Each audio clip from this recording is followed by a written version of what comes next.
Assalamualaikum warahmatullahi wabarakatuh. Saya Munjia dan rekan saya Selvi Oktaserina.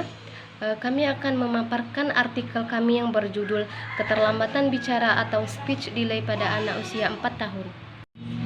Baiklah, langsung saja. Di sini saya akan memaparkan materi pertama, pengertian keterlambatan bicara atau speech delay. Speech delay ini merupakan fenomena dalam dunia perkembangan anak-anak yang semakin hari jumlahnya semakin tampak banyak.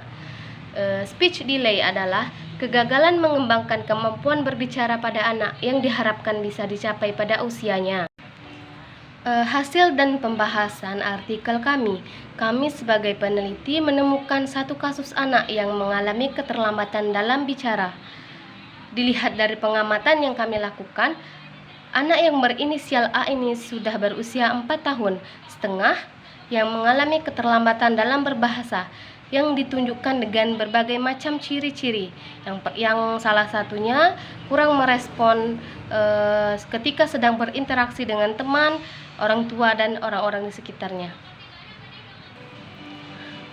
Pengucapan kata dan penyusunan kalimat masih keliru, belum mampu berbicara dengan jelas, kaku, masih terbata-bata karena kurangnya penguasaan kosakata yang dimiliki anak tersebut.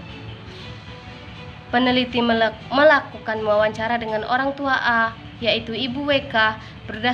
Berdasarkan hasil wawancara, Ibu WK menjelaskan bahwa si anak ini merupakan anak laki-laki tunggal dari 2 bersaudara. Sejak kecil, ia memang jarang keluar rumah ataupun berinteraksi dengan teman-temannya karena kondisi tempat tinggal kurang mendukung untuk melakukan hal tersebut. Dan juga ibu dari si A ini menjelaskan jika anaknya keluar rumah dan bermain di lingkungan sekitar, anaknya suka menjahili temannya, bahkan sampai membuat temannya tersebut menangis. Jadi inilah yang membuat keseharian anak tersebut menghabiskan waktunya hanya di dalam rumah, bermain seorang diri, ditambah dengan bermain dengan mainan yang disediakan, bermain dengan handphone, menonton televisi, dan sebagainya. Interaksi dengan orang tuanya tetap terjalin, hanya saja kurang dalam kondisi dan waktu yang terbatas. Sekian dan terima kasih. Itu saja materi yang bisa saya sampaikan. Assalamualaikum warahmatullahi wabarakatuh.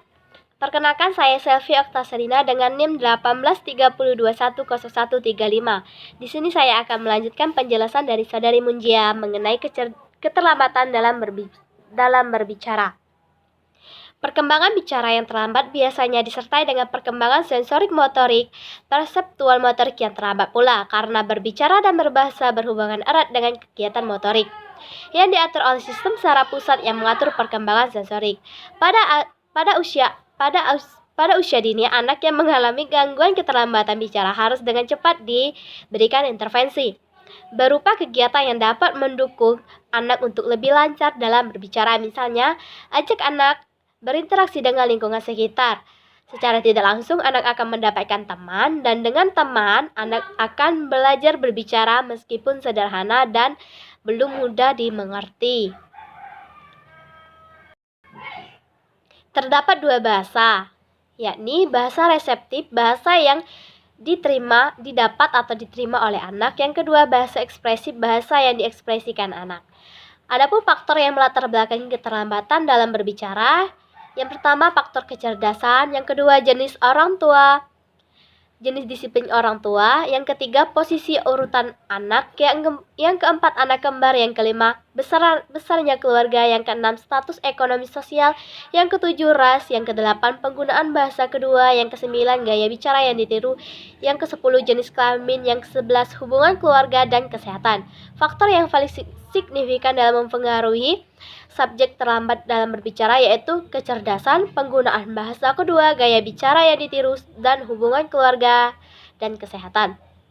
Usaha yang dilakukan orang tua dalam mengatasi anak yang keterlambat dalam berbicara yaitu pendidikan yang diberikan oleh orang tua, karena orang tua adalah orang yang paling dekat dengan anak. Sesuai dengan pernyataan Sulaiman dengan tahun 1994 halaman 182 bahwa keluarga disebut sebagai lingkungan pendidikan yang pertama, bukan semata-mata karena alasan urutan atau alasan kronologis, melainkan lebih bila ditinjau dari sudut intensitas, kualitas pengaruh yang diterima anak, serta sudut pandang dan tanggung jawab yang diemban oleh orang tua. Adapun cara yang lain mengatasi speech delay yaitu yang pertama, bacakan buku atau cerita bergambar sehingga anak dapat menunjuk atau memberi nama benda-benda yang ia kenal. Yang kedua, gunakan bahasa yang sederhana ketika berbicara dengan anak. Jangan memaksa anak untuk berbicara karena akan membuat anak tertekan. Berikan pujian pada anak ketika anak berbicara. Adapun teori bahasa diantaranya teori nativisme, yaitu yang berpendapat bahwa bahasa itu kompleks dan rumit sehingga tidak bisa dipelajari dengan waktu yang singkat melalui metode peniruan. Yang kedua, teori behaviorisme yang menekankan pada proses pemerolehan bahasa yang dikendalikan dari sisi luar anak tersebut, yaitu rangsangan dari lingkungan. Yang ketiga, teori kognitivisme yang diwakili oleh Jean Piaget yang menyatakan bahwa bahasa itu bukan merupakan faktor alamiah, tetapi karena kemampuan yang berasal dari pematangan kognitif. Piaget berpendapat bahwa struktur bahasa itu timbul sebagai akibat interaksi yang secara terus-menerus dilakukan. Itulah penyampaian materi dari kami kelompok 6.